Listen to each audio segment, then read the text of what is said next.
The conference chamber of the Universal Conclave stretched before Commander Jack Harrison like an amphitheater of judgment. Translucent walls shimmered with holographic displays, each one a window into the complex political landscape of galactic civilization. Alien delegates from 100 different species watched him with a mixture of curiosity, contempt, and growing unease. Jack stood perfectly still, his dress uniform a crisp navy blue that seemed almost archaic compared to the biomechanical suits and energy-woven fabrics of the other delegates. A thin scar ran along his jawline, a memento from a colonial conflict that most of these beings hadn't even heard about. His eyes, a steel gray that seemed to pierce through dimensional barriers, scanned the room with a calculated calm that made even the most seasoned diplomats uncomfortable. The chamber itself was a marvel of Sin architecture. Suspended in the central void, a holographic representation of known space rotated slowly, marked with countless pinpoints of light representing different civilizations. Humanity's section was barely a blip, a tiny cluster of blue-white dots near the galactic rim, surrounded by the vast territories of more established species. Ambassador Lydia Zhang, seated to Jack's right, leaned in slightly. Her whisper was barely audible, designed to be caught only by the advanced communication implant in Jack's ear. "They're going to try to break you," she said. "Remember, we're not here to apologize. We're here to explain." The proceedings began with a formality that felt almost ritualistic. The conclave's primary moderator, a being composed of what appeared to be living crystal, its body shifting and refracting light with each movement, initiated the standard protocols. Its voice resonated through universal translators, a sound that seemed to bypass ears and vibrate directly in the mind. Commander Jack Harrison of the United Earth Defense Force, the crystal being intoned, "You stand before the Universal Conclave to address allegations of unprovoked military aggression against the Krelmak Imperium. The evidence suggests a complete destruction of 3 primary battle groups in the Sigma Quadrant colonial expansion zone." Jack knew the stakes. This wasn't just a diplomatic hearing. This was humanity's first true test on the galactic stage. Every move, every word would be analyzed, dissected, potentially determining the future of human expansion and survival. The holographic display behind him flickered to life, showing fragments of the battle. Sleek human vessels, designed more like precision instruments than traditional warships, weaving through the massive Krelmak fleet. The images were clinical, almost beautiful in their precision. No wasted motion, no unnecessary destruction. Each movement calculated with a mathematical precision that seemed to defy traditional understanding of combat. Representatives from the Zornak delegation, a species known for their analytical approach, leaned forward with visible interest. Their multifaceted eyes, capable of seeing spectrums far beyond human perception, seemed to drink in every detail of the visual presentation. To Jack's left, Dr. Rebecca Alvarez, the military psychologist who had designed the revolutionary training protocols, maintained a poker face, but Jack could see the slight tension in her jaw, the almost imperceptible tap of her finger against her leg. She was ready. They were all ready. The Krelnak representative, a massive being that seemed to be part organic, part mechanical, its body a complex matrix of shifting plates and pulsing energy conduits, rose to its full height. When it spoke, the translation carried a tone of barely contained rage. "Explain," it demanded. Not a request. A challenge. Jack took a single step forward.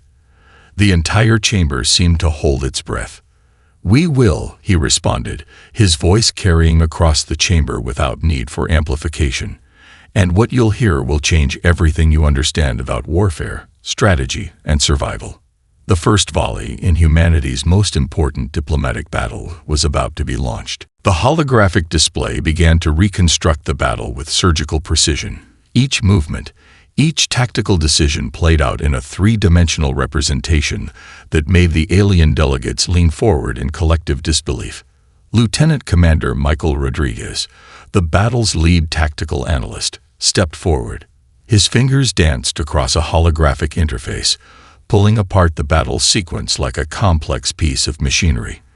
The room temperature seemed to drop as the full narrative of the engagement unfolded. The initial encounter had seemed hopeless. A human expeditionary fleet of just 12 vessels, a mix of research and defense ships, confronted a Krellnak battle group of 45 massive warships. The Krellnak were legendary for their technological superiority. Their ships were living machines, grown rather than constructed, with energy shields that could deflect entire asteroid strikes and weapon systems that could reduce planetary surfaces to molten slag. "Watch closely," Rodriguez said, his voice calm and clinical. The hologram zoomed into the first moments of engagement. The human ships didn't mass for a traditional defensive formation. Instead, they spread out in what seemed like a chaotic, almost suicidal dispersal. Krellnak weapon signatures, brilliant emerald energy lances that could slice through most known ship defenses, began to fire. But something extraordinary happened. The human ships didn't just dodge, they anticipated. Each vessel moved with a precision that suggested something beyond standard navigation. It was as if they were reading the Krellnak's tactical algorithms in real time, predicting weapon trajectories milliseconds before they were fired. Dr. Rebecca Alvarez leaned towards Commander Harrison, her voice a low whisper. "Neural link protocols," she explained, knowing the aliens could hear her. "Each ship is connected through a quantum communication network that allows for near-instantaneous tactical sharing." The hologram revealed more. The human ships weren't just avoiding damage. They were positioning themselves strategically. Each movement was a complex mathematical equation, turning the battlefield into a living, breathing strategic puzzle. Suddenly, the display showed something that made the Krellnak representative physically recoil. The human ships began to use the Krellnak's own technological advantages against them. Quantum entanglement communication systems were redirected, creating false sensor readings. Holographic decoys materialized, splitting the Krellnak's targeting systems. It wasn't just technology. It was psychological warfare elevated to an art form. The Zornak delegation, known for their analytical minds, began to interface directly with the holographic display. Their multispectral vision picked up details that even the most advanced sensors might miss. Patterns emerged. The human fleet wasn't fighting. They were solving a complex, real-time problem. Rodriguez's narrative continued. "We didn't defeat them with superior firepower. We defeated them by understanding their fundamental approach to conflict." A series of data streams began to flow alongside the battle reconstruction. Psychological profile analyses, tactical decision trees, predictive modeling. Each frame revealing layers of strategy that went far beyond traditional military thinking. The Krellnak ships began to falter, not from direct damage, but from a systematic breakdown of their tactical cohesion. Their perfect hierarchical command structure became a liability. Each time they attempted a coordinated attack, the human fleet seemed to already be 3 steps ahead. "Our training emphasizes individual problem solving," Rodriguez explained. "Each crew member is prepared to make critical decisions. Our ships don't just follow orders. They interpret, adapt, and solve." By the battle's conclusion, 38 Krellnak vessels had been rendered non-operational. Not destroyed, disabled. The human fleet had found ways to neutralize their opponents with minimal actual destruction. Commander Harrison watched the alien delegates. Some looked horrified. Others looked fascinated. A few looked terrified. The first speaker from the Zornak delegation broke the silence. "This is not a military engagement," they said. "This is problem-solving elevated to its highest form." Michael Rodriguez allowed himself the slightest smile. "Exactly," he said. The Universal Conclave had never seen anything like this before, and they were about to learn that this was just the beginning. Dr. Rebecca Alvarez stepped forward, her presentation interface coming to life with a cascade of holographic displays. The walls of the conference chamber transformed into a living canvas of human military philosophy, each image and data point telling a story far more complex than simple warfare. "Innovation is not about technology," she began, her voice carrying a quiet intensity that demanded attention. It's about understanding the fundamental nature of problem-solving. The first display showed a timeline of human military evolution. Unlike the linear progressions of other species, humanity's approach looked more like a complex neural network, chaotic, interconnected, constantly adapting. A series of training simulations began to play. They were unlike any military preparation the alien delegates had ever witnessed. Cadets weren't just learning protocols. They were being challenged to break protocols. Each scenario presented multiple layers of complexity, with no single correct solution. Traditional military training is about following orders, Alvarez explained. Our approach is about creating independent thinkers who can make critical decisions under extreme pressure. The holographic displays shifted, showing split-screen comparisons. On one side, a typical alien military training exercise, rigid, hierarchical, with clear chains of command. On the other, human training scenarios that looked more like complex philosophical debates and problem-solving workshops. Lieutenant Commander Michael Rodriguez stepped forward, adding context. We don't train soldiers. We train adaptive problem solvers who happen to operate in military contexts. A new series of images began to play. Scenes from human history, guerrilla warfare, technological innovations born from conflict, moments where small groups overcame seemingly insurmountable odds. The Zornak delegates leaned forward, their multifaceted eyes capturing every nuanced detail. Alvarez's presentation dove deeper. She began to break down the psychological frameworks that made human military thinking unique. Most species approached conflict as a binary problem. Win or lose, attack or defend. Humans saw conflict as a complex system to be understood and navigated. Watch closely, she said, bringing up a series of training simulations. In one scenario, a small human team was placed in an impossible situation. Outnumbered, outgunned, with limited resources. Traditional military doctrine would suggest surrender or a futile last stand. The human team did something entirely different. They began to analyze. They started communicating. They found unexpected solutions that transformed the entire nature of the conflict. The Krulnak representative shifted uncomfortably. These weren't just military exercises. They were demonstrations of a fundamentally different approach to problem solving. Our training emphasizes something most military structures ignore, Alvarez continued. Psychological flexibility. The ability to completely reframe a problem the moment you receive new information. Another display showed the human brain's neuroplasticity, its ability to form new neural connections, to learn and adapt at a rate far beyond most known species. It wasn't just about physical training. It was about creating minds that could become weapons more powerful than any technological innovation. Rodriguez highlighted a critical point. We don't just prepare for the battles we expect. We prepare for the battles we can't even imagine. The alien delegates began to understand. This wasn't just a military approach. This was a fundamental philosophy of human existence, a way of thinking that turned every challenge into an opportunity for growth and innovation. The Zornak lead analyst spoke, their translation carrying a mix of respect and barely contained anxiety. This is not a military system, they said. This is a method of cultural evolution.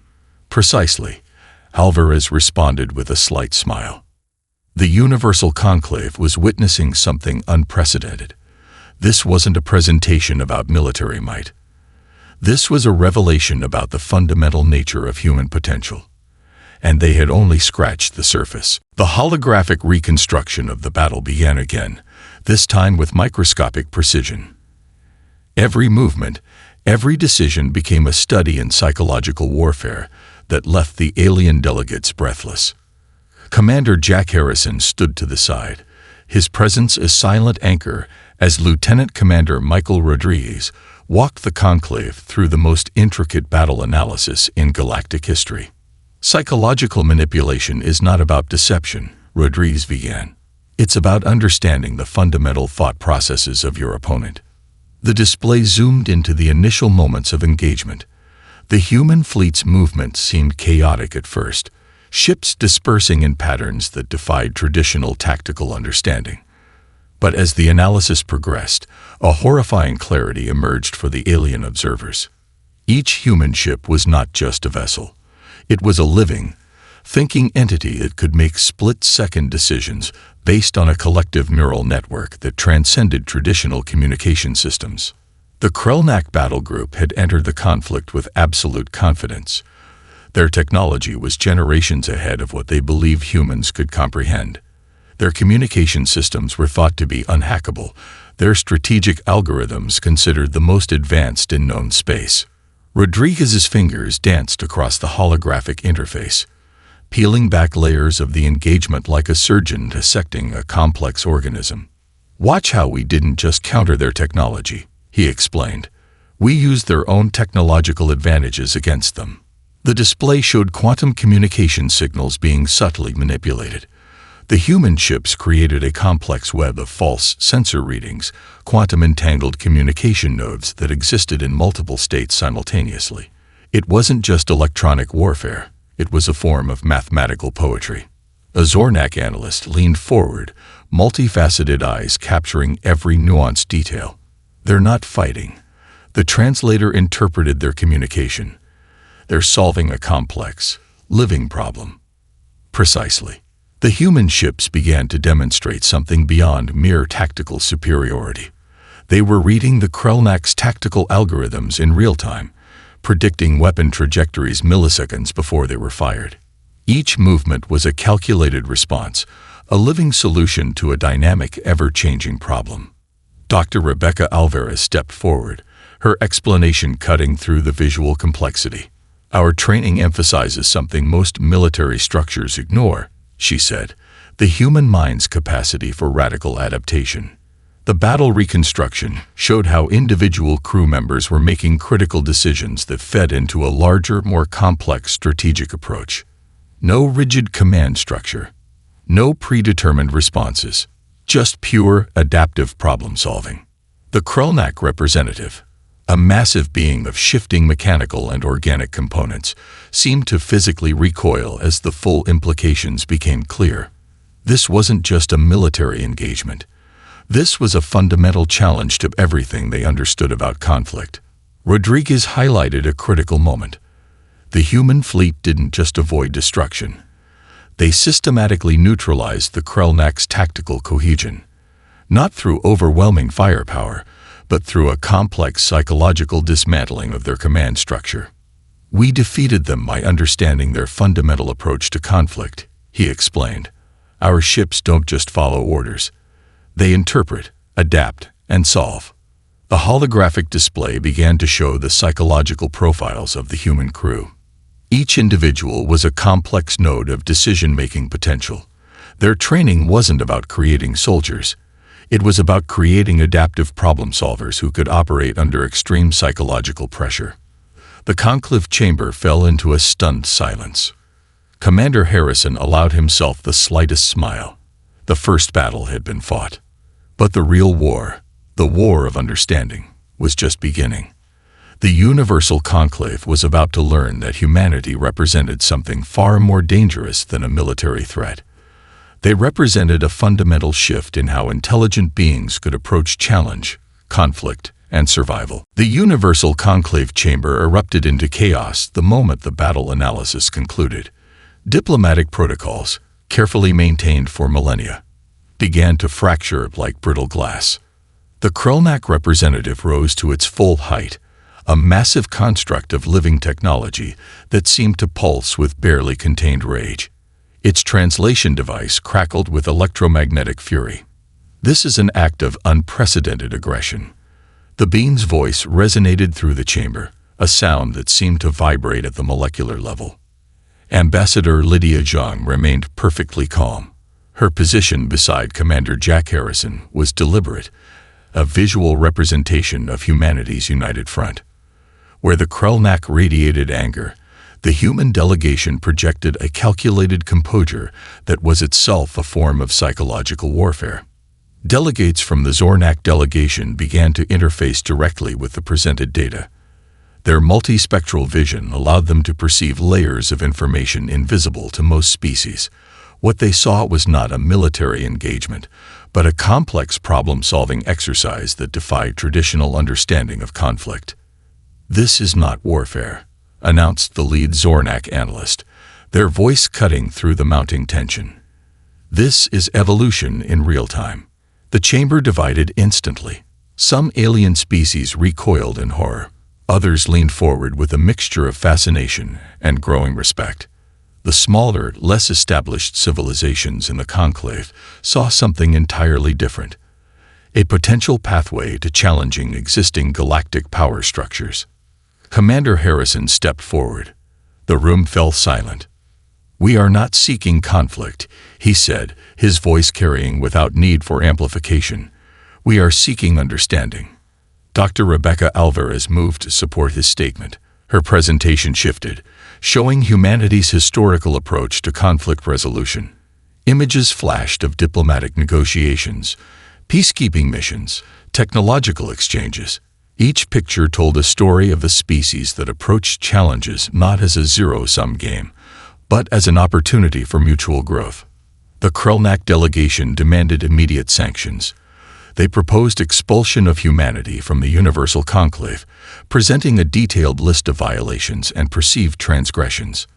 Their argument was comprehensive. A legal assault designed to completely discredit human involvement in galactic affairs. But something unexpected happened. The smaller species began to speak up. The Korvax delegation, a civilization long marginalized by the larger galactic powers, was the first to break ranks. "They have demonstrated a method of conflict resolution that does not rely on complete destruction," their representative noted. "This is not a threat. This is a potential solution to centuries of galactic conflict." More voices joined. The Zelteri, the Koran, civilizations that had long been pushed to the periphery of galactic politics, saw in humanity's approach a potential path to liberation. Ambassador Zhang seized the moment. Her next presentation began to outline how human problem-solving approaches could be applied to long-standing galactic conflicts. Complex diplomatic impasses that had existed for centuries suddenly appeared solvable. The Krelnak representative realized they were losing control of the narrative. Their carefully constructed accusations were being dismantled not through counter-arguments, but through a fundamental reframing of the entire conflict. Commander Harrison's final statement hung in the air. "We are not here to conquer," he said. "We are here to solve." The Universal Conclave teetered on the edge of a fundamental transformation. Centuries of established diplomatic protocols were being challenged by a species that refused to play by the existing rules. Something extraordinary was happening. And it was only the beginning. Dr. Michael Rodriguez took center stage, his presentation designed to peel back the layers of human potential in ways that would fundamentally challenge everything the Universal Conclave believed about intelligent species. The holographic displays began to reconstruct humanity's historical trajectory. Unlike the linear progressions of other civilizations, human development looked more like a complex neural network. Chaotic, unpredictable, yet somehow coherent. "Innovation is not a technology," Rodriguez began. "It's a state of mind." The displays showed moments of human breakthrough. The development of agriculture, the Industrial Revolution, the digital age, each progression marked by radical thinking that defied existing paradigms. Where other species saw limitations, humans saw opportunities for transformation. A Zornak researcher interfaced directly with the historical data stream, their multispectral vision capturing nuances invisible to most observers. What they saw was not just a history of technological development, but a blueprint of adaptive intelligence. Rodriguez highlighted critical moments. The moon landing, accomplished with technology less powerful than a modern communication device. The Internet, a global network that transformed communication in decades, not centuries. Medical breakthroughs that rewrote understanding of biology and healing. "We don't just solve problems," he explained. "We reimagine the very nature of the problem itself." The chamber grew silent as the presentation delved deeper. Researchers from various species began to interface with the data, their analytical systems struggling to comprehend the complex patterns of human innovation. Ambassador Lydia Zhang stepped forward, adding critical context. "Our strength is not in our technology," she said. "It's in our ability to perceive connections others cannot see."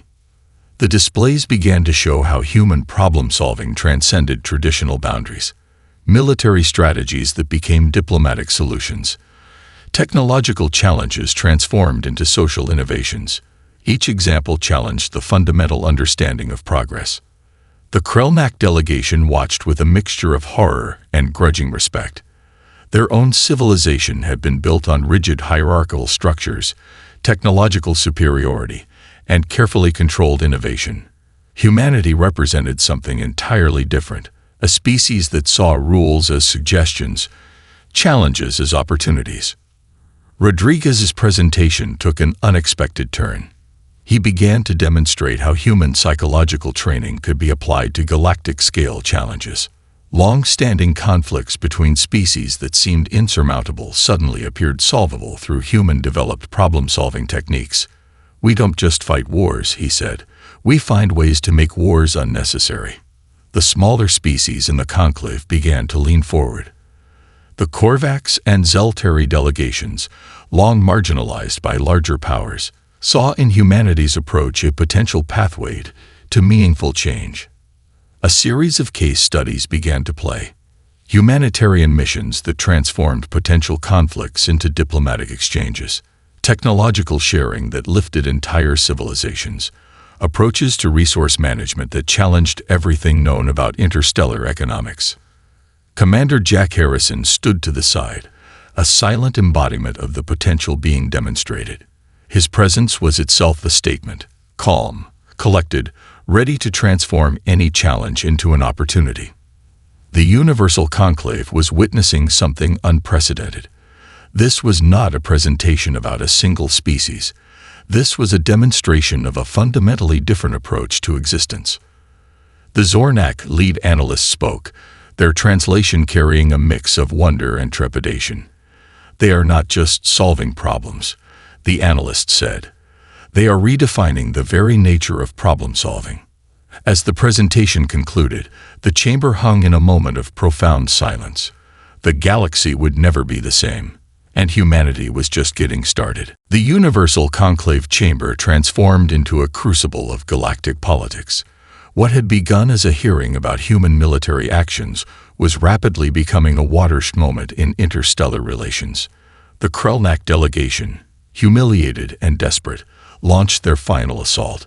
They proposed a comprehensive motion to isolate humanity, economic sanctions, travel restrictions, complete communication blackouts. Their presentation was a legal masterpiece, a document designed to strangle human expansion before it could truly begin. Ambassador Lydia Zhang listened with calculated calm. Her fingers, almost imperceptibly, began to interface with the chamber's communication network. Not to counterattack, but to observe.